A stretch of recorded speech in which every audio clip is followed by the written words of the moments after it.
Hi friends, welcome to ஹிம்யாஸ் home. இன்றைக்கி வந்து தேங்காய் மூடியிலேருந்து எப்படி தேங்காவை ஈஸியாக கட் பண்ணலான்றதை பார்க்கலாமா? நிறைய பேருக்கு இந்த தேங்காயில் எடுக்கிறது ரொம்ப கஷ்டமாக இருக்கும். ஸோ இந்த மெத்தட் யூஸ் பண்ணிங்களா ரொம்ப ஈஸியாக எடுத்துடலாம். நான் 2 மெத்தட் சொல்லித்தரேன், வீடியோ ஃபுல்லாக பாருங்கள். இந்த மாதிரி தேங்காய் நான் எடுத்து வச்சுருக்கேன், பாதி தேங்காய். இப்போ தான் உடச்சேன், ஃப்ரிட்ஜிலலாம் நான் வைக்கல. மோஸ்ட்லி இந்த மாதிரி ட்ரையாங்கிளாக பத்தை போடுவாங்க, நிறைய பேர் வேறு ஒரு மாதிரி இது பண்ணுவாங்க. அதுக்கு ரொம்ப கஷ்டமாக தான் இருக்கும், ரொம்ப நேரம் ஆகும். இந்த மெத்தட் ரொம்ப ஈஸியான மெத்தட். ஒரு பழைய கத்தி, முனையை வந்து கூர்மையாக இல்லாத ஒரு கத்தி எடுத்துக்கோங்க. இந்த மாதிரி வச்சுக்கோங்க. நம்ம பொசிஷன் தான் மெயின். இந்த கையில் இப்படி இழுக்கணும், அந்த கையில் வந்துட்டு பெருவிரலை வந்து அந்த கத்தியோட இதை வச்சு அழுத்தம் கொடுக்கணும். அந்த அழுத்தத்தில் தான் அது கட் ஆகும். இது இப்படி திருக்கிட்டு அது அழுத்தத்தில் தான் மெயினாக கட் ஆகும். நல்ல அழுத்தமாக கட் பண்ணுங்கள். இப்படி ரவுண்டாக பண்ணிவிட்டு திருப்பி நம்ம எந்த ரவுண்டை முதல்ல பண்ணமோ அதிலே இன்னொரு வாட்டி அந்த கத்தியை வச்சு எடுத்து விட்டுட்டிங்கன்னா, எடுத்துகிட்டு மேலே அப்படி லிஃப்ட் பண்ணிங்கன்னா அந்த ரவுண்ட் அப்படியே தனியாக வந்துடும். இது வந்து நீங்கள் ப்ராக்டிஸ் பண்ணால் தான் வரும், ஃபஸ்ட்டு வாட்டியே வராது. கொஞ்சம் ப்ராக்டிஸ் பண்ணால் தான் வரும். அழகாக வந்துருச்சு பாருங்கள்.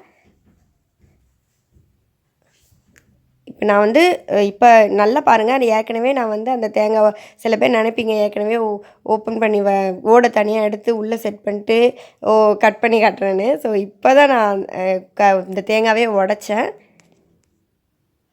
நீங்கள் ட்ரை பண்ணி பாருங்கள். ஃபஸ்ட்டு வந்து சின்ன சின்ன பீஸாக தான் வரும், இந்த மாதிரி ரவுண்டாக வராது. சின்ன சின்ன பீஸாக வருது. அதுக்கப்புறம் நம்ம அப்படியே கண்டினியூவாக நம்ம பண்ணிகிட்டே இருந்தோம்னா ரவுண்டாக வரும். இது நான் ஒரு ஸ்லோவாக பண்ணி காட்டுறேன். இது ரொம்ப ஸ்பீடாக முடிஞ்சிடும். ரொம்ப செம்ம ஈஸியான ஒரு மெத்தட் இது. உங்களுக்கு வீடியோக்காக நான் ஸ்லோவாக பண்ணி காட்டுறேன். இங்கே பாருங்கள், ரவுண்டாக வந்துருச்சா? இந்த மாதிரி ரவுண்டாக எடுத்துட்டோன்னா ஈஸி. மீதி இருக்கிறதையும் கட் பண்ணுறேன். இப்போ 3 ரவுண்டு வந்ததுக்கப்புறம் திருப்பியும் ரவுண்டாக வராது. அதுக்கப்புறம் குறுக்கால கட் பண்ணி லிஃப்ட் பண்ணிங்கன்னா சின்ன சின்ன பீஸாக கட் ஆகி வந்துடும்.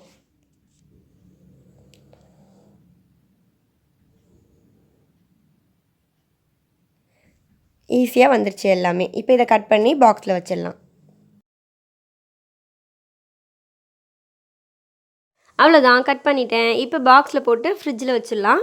இப்போ தேவையான போது எடுத்து யூஸ் பண்ணிக்கலாம். இந்த மாதிரி தேங்காய் வாங்கிட்டு வந்ததுக்கப்புறம் நம்ம இந்த மாதிரி கட் பண்ணி வச்சிட்டோன்னா நம்மளுக்கு அப்பப்போ யூஸ் பண்ணுறதுக்கு நல்ல ஹெல்ப்ஃபுல்லாக இருக்கும். நெக்ஸ்ட் மெத்தட் பார்க்கலாம். இதுவும் ரொம்ப ஈஸியான மெத்தட் தான், பார்க்கலாமா? இது வந்து கத்திலாம் என்னால் கட் பண்ண முடியாது, எனக்கு தெரியலன்றவங்களுக்கான ஒரு மெத்தட் தான். இப்போ கேஸ் ஆன் பண்ணிவிட்டு தேங்காவை வந்து பாதி தேங்காவை அதில் வைங்க. சிம்மில் வச்சா போதும், ரொம்ப தீ அதிகமாக வைக்க வேண்டாம். சிம்மில் இந்த மாதிரி சின்ன பர்னரோ இல்லைனா பெரிய இதுலேயே சிம்மில் வச்சுட்டு ஒரு 5 மினிட்ஸ் வந்து தேங்காவை அதில் வைக்கணும். அப்பப்போ வந்து எங்கெங்கெல்லாம் படலையோ அங்கெல்லாம் கொஞ்சம் திருப்பி விட்டுக்கோங்க, இடுக்கி வச்சு. இதில் வந்து உங்களுக்கு தெரியும், ஒரு 5 மினிட்ஸ்க்கு அப்புறம் நம்மளுக்கு எல்லா பக்கமும் கருப்பானதுக்கப்புறம் அந்த மேலே உள்ளது வந்து சைடில் வந்து ஒரு விரிசல் மாதிரி விட்டுருக்கும். அப்போ வந்து அதுலேருந்து ஈஸியாக நம்ம எடுத்துடலாம்.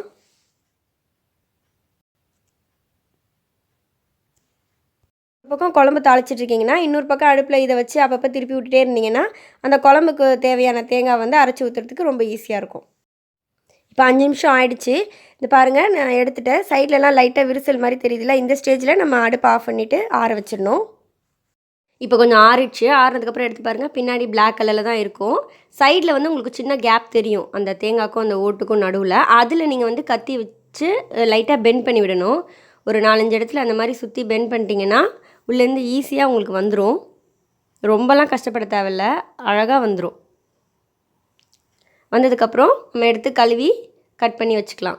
பாருங்கள் எவ்வளோ அழகாக வந்துருச்சுன்னு. இது ரொம்ப ரொம்ப ஈஸி மெத்தட், ட்ரை பண்ணி பாருங்கள். கட் பண்ணிகிட்ருக்கேன். இன்னும் நிறைய ட்ரிக்ஸ் உங்களுக்காக வெயிட் பண்ணிகிட்ருக்கு. ஸோ ப்ளீஸ் என்னோடய சேனலை சப்ஸ்கிரைப் பண்ணி வச்சுக்கோங்க. பக்கத்தில் இருக்கிற பெல் பட்டனையும் கிளிக் பண்ணிடுங்க. நான் அப்பப்போ போடுற வீடியோஸோட நோட்டிஃபிகேஷன் உங்களுக்கு வந்து சேரும்.